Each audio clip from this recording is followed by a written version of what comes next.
Assalamualaikum warahmatullahi wabarakatuh. Perkenalkan, nama saya Muhammad Akbar Pratama. Saya mahasiswa bimbingan dan konseling Universitas Lampung angkatan 19. Pada video kali ini saya akan menjawab pertanyaan UTS mata kuliah BK Belajar. Pertanyaan pertama adalah, bagaimana memahami kondisi belajar siswa pada umumnya? Sebelum melangkah lebih jauh, mari mengenal apa itu kondisi belajar siswa. Kondisi belajar siswa adalah suatu keadaan yang dapat mempengaruhi proses dan hasil belajar. Definisi lain tentang kondisi belajar adalah suatu yang mana terjadi aktivitas pengetahuan dan pengalaman melalui berbagai proses pengelolaan mental. Robert Gardner, seorang psikolog pendidikan yang berasal dari Amerika, membagi kondisi belajar atas dua hal, yaitu kondisi internal atau internal condition. Internal condition adalah kemampuan yang telah ada pada diri individu sebelum ia mempelajari sesuatu yang baru yang dihasilkan oleh seperangkat proses transformasi atau yang biasa kita sebut information processing theory Gardner. Yang kedua adalah kondisi eksternal, adalah situasi perangsang di luar diri si belajar. Kondisi belajar yang diperlukan untuk belajar berbeda-beda untuk setiap kasus. Begitu pula dengan jenis kemampuan belajar yang berbeda-beda akan membutuhkan kemampuan belajar yang sebelumnya yang berbeda dan kondisi eksternal yang berbeda pula. Nah, dalam memahami kondisi belajar siswa, pada umumnya, berikut ini merupakan masalah-masalah belajar yang bersifat internal dan masalah yang bersifat eksternal yang mungkin dialami oleh siswa. Masalah belajar internal adalah masalah yang timbul dari dalam diri siswa atau faktor-faktor internal yang ditimbulkan ketidakberesan siswa dalam belajar. Faktor internal berasal dari dalam anak itu sendiri, seperti satu, kesehatan, yang kedua, rasa aman, yang ketiga, faktor kemampuan intelektual, yang keempat, faktor afektif seperti perasaan dan percaya diri, yang kelima, motivasi, yang keenam, kematangan untuk belajar, yang ketujuh, usia, yang kedelapan, kematangan untuk belajar, yang kesembilan, jenis kelamin, yang kesepuluh, latar belakang sosial, yang ke-11 kebiasaan belajar, yang ke-12 kemampuan mengingat, dan kemampuan penginderaan seperti melihat, mendengar, atau merasakan. Nah, selanjutnya adalah masalah belajar eksternal. Masalah belajar eksternal adalah masalah-masalah yang timbul dari luar diri siswa sendiri atau faktor-faktor eksternal yang menyebabkan ketidakberesan siswa dalam belajar. Faktor eksternal adalah faktor yang datang dari luar diri siswa seperti satu, kebersihan rumah, udara yang panas, ruang belajar yang tidak memenuhi syarat, alat-alat pelajaran yang tidak memadai, dan lingkungan sosial maupun lingkungan alamiah. Lalu, kualitas proses belajar mengajar. Berdasarkan pendapat Gardner di atas, maka kita dapat menyiasati kondisi belajar itu agar dapat berpengaruh positif pada siswa dan tidak menimbulkan kejenuhan antaranya melalui langkah-langkah berikut. Yang pertama adalah pemberian motivasi. Peranan guru yang sangat mendasar adalah membangkitkan motivasi dalam diri peserta didiknya agar ia semakin aktif belajar. Nah, ada dua jenis motivasi, yakni motivasi intrinsik dan motivasi ekstrinsik. Motivasi intrinsik ialah motivasi atau dorongan serta gairah yang timbul dari dalam diri peserta itu sendiri. Misalnya ingin mendapatkan manfaat praktis dari pelajaran, ingin mendapatkan penghargaan dari teman, terutama dari guru, ingin mendapatkan nilai yang baik sebagai bukti-bukti mampu berbuat. Lalu motivasi ekstrinsik mengacu kepada faktor-faktor luar yang turut mendorong munculnya gairah belajar, seperti lingkungan sosial yang membangun dalam kelompok, lingkungan fisik yang memberi suasana nyaman, tekanan, kompetisi, termasuk fasilitas belajar yang memadai dan membangkitkan minat. Yang kedua adalah menciptakan suasana belajar yang menyenangkan. Suasana belajar yang menyenangkan dapat diciptakan oleh guru. Di antaranya adalah menghindarkan suasana kaku, tegang, apalagi menakutkan dalam belajar. Lalu menyisipkan humor-humor yang segar dan mendidik, tidak memberikan soal-soal yang terlalu sukar, dan lain-lain. Yang ketiga adalah membuat lingkungan belajar yang menggairahkan. Lingkungan belajar yang menyenangkan dapat mempengaruhi sikap belajar siswa. Ciptakan suasana kelas yang nyaman. Meja belajar dihiasi dengan sesuatu yang menyegarkan dan memberikan semangat. Lalu pada siswa, dinding kelas ditempeli dengan gambar-gambar atau hiasan-hiasan yang mereka minati. Lalu yang keempat adalah mengadakan refreshing. Nah, untuk menghilangkan rasa jenuh, bosan, dan penat dalam belajar, siswa diberikan suasana refreshing. Nah, caranya bisa dengan menyertakan musik dalam pembelajaran, atau memberikan permainan-permainan, simulasi-simulasi yang terkait dengan materi belajar. Nah, Pada saat-saat tertentu, ajak belajar siswa di luar kelas, seperti taman, di lapangan, dan lain sebagainya, untuk mengubah suasana pelajaran. Selanjutnya, pertanyaan nomor 2. Sebutkan dan jelaskan kemungkinan keanekaragaman siswa di sekolah dalam belajar. Jadi, dalam proses belajar, siswa sebagai individu itu unik, sehingga terdapat berbagai sifat, seperti cepat dalam belajar, lambat dalam belajar, kreatif, gagal, berprestasi, kurang, dan sebagainya.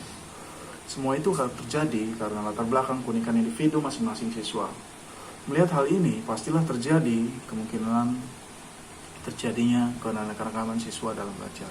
Mulai dari gaya belajar, kecerdasan, bakat, perbedaan gender, budaya, status ekonomi, dan sebagainya. Mulai dari gaya belajar. Gaya belajar adalah cara yang cenderung terus-menerus dipakai siswa dalam mempelajari suatu materi pelajaran. Perbedaan gaya belajar siswa dipengaruhi oleh cara berpikir yang biasanya dipakai atau sering diistilahkan sebagai gaya kognitif. Menurut Zhang dan Sternberg, dalam bukunya Seifert and Sutton tahun 2009, gaya kognitif adalah cara yang terus-menerus digunakan siswa dalam gaya belajar. Gaya belajar juga dipengaruhi oleh modalitas perseptual, yaitu reaksi khas individual dalam mengadopsi data sehingga efisien, yang dipengaruhi oleh faktor biologis dan lingkungan fisik. Nah, ada 4 gaya belajar ditinjau dari modalitas perseptual. Yang pertama adalah visual learners, are learning through the seeing. Nah, siswa dengan gaya ini membutuhkan melihat langsung bahasa tubuh guru, ekspresi wajah untuk memahami sepenuhnya isi pelajaran. Nah, mereka ini cenderung duduk di deretan depan untuk menghindari penghalang pandangan mata, misalnya kepala teman-temannya. Yang kedua adalah auditory learners. Nah, mereka ini paling mudah menangkap informasi melalui pembicaraan, ceramah, diskusi, dan mengungkapkan sesuatu dan mendengar apa yang orang lain katakan.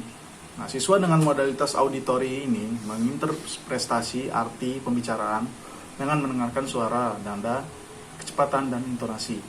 Nah, yang ketiga adalah taktil or kinestetik. Siswa dengan modalitas perasa, peraba, dan kinestetik paling efektif menyerap informasi melalui menyentuh dengan tangan, merasakan melalui indera, pengecap, mencium aroma, melakukan gerakan-gerakan untuk kerja, dan aktif mengeksplorasi lingkungan. Pemrosesan informasi di otak terjadi dengan cara berbeda dalam aktivitas merasakan, memikirkan, dan memecahkan masalah, dan mengingat informasi. Masing-masing individu lebih menyukai cara tertentu yang dipakai terus-menerus. Nah, cara mempersepsi, mengorganisir, dan memelihara informasi, misalnya belajar, melalui workshop, praktikum, atau metode informal lainnya mungkin lebih cocok bagi orang tertentu. Kadangkala orang merasa kurang bisa menyerap pelajaran. Padahal masalahnya bukan karena kesulitan memahami pelajaran, namun karena ia sendiri yang kurang mengenali gaya belajarnya yang paling sesuai untuk dirinya sendiri. Selain modalitas perseptual, kepribadian seseorang juga mempengaruhi cara belajarnya. Aspek-aspek kepribadian yang perlu diperhatikan terkait dengan gaya belajar adalah bagaimana fokus atau perhatian, kondisi emosionalitas, dan nilai-nilai yang diyakini siswa. Kecerdasan majemuk. Wessler dalam bukunya Flanagan tahun 1997 menyatakan bahwa intelligence is the aggregate, collective, or global capacity of the individual to act purposefully and think rationally and to deal effectively with his environment.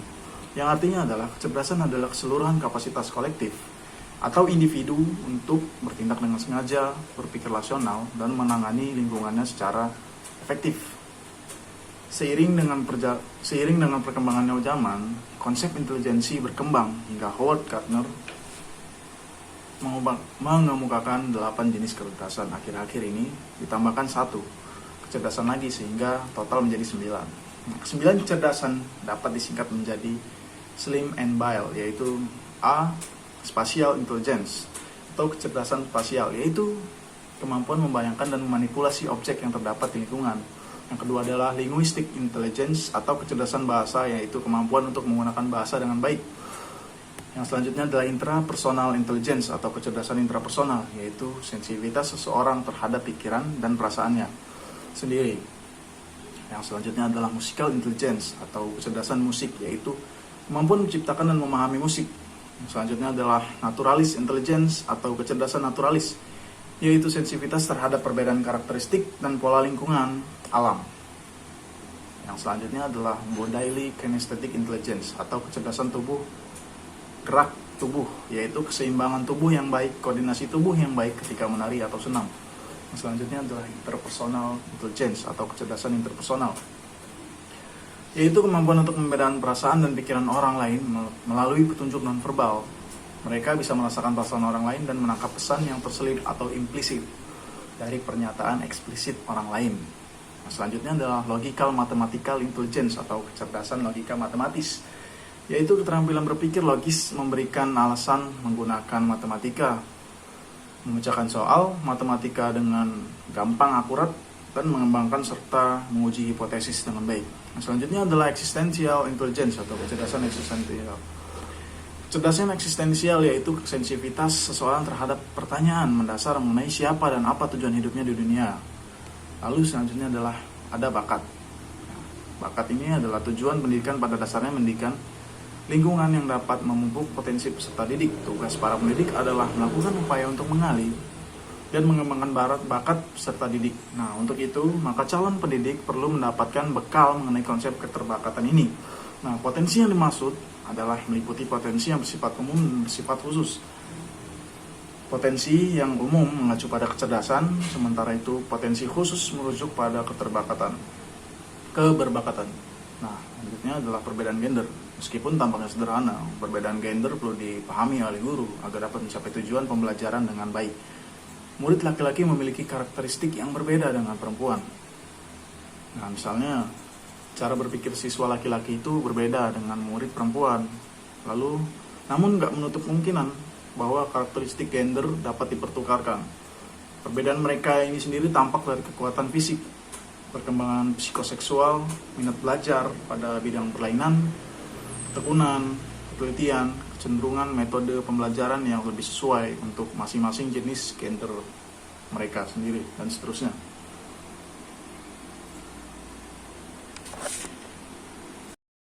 Selanjutnya adalah persoalan nomor 3. Pertanyaannya adalah, berdasarkan soal nomor 2, pilih salah satu permasalahan belajar yang paling perlu untuk mendapatkan layanan.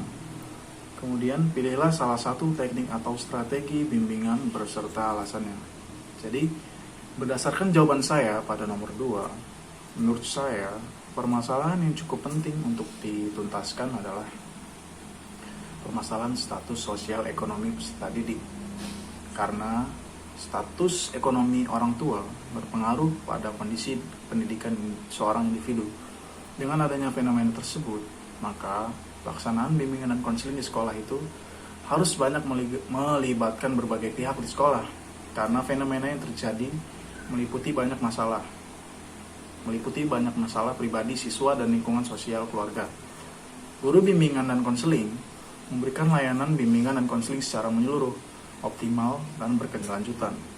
Nah, dengan memberikan layanan bimbingan konseling belajar, karir, sosial, pribadi, dan didukung dengan layanan bimbingan dan konseling kelompok,